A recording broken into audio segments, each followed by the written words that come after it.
Kafara inategemeana, yani huwezi kutoa kafara unatoa tu kama watu pumbavu.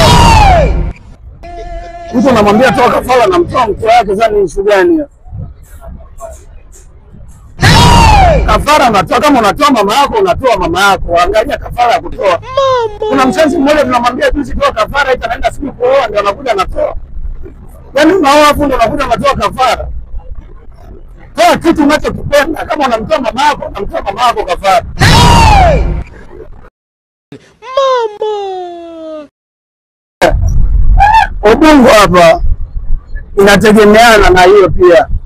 Kuna kafara zingine za pesa unaweza pewa pesa ukawa na angalia tu watu na penyewe ujue kama unaweza toa tu na wenyewe wafe.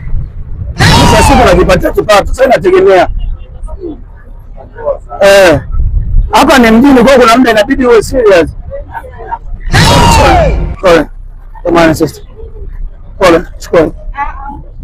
Chukua kidogo. Takusaidia.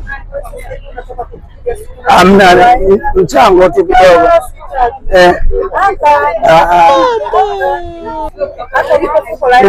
Kidogo mchukueni. Kama hamna basi.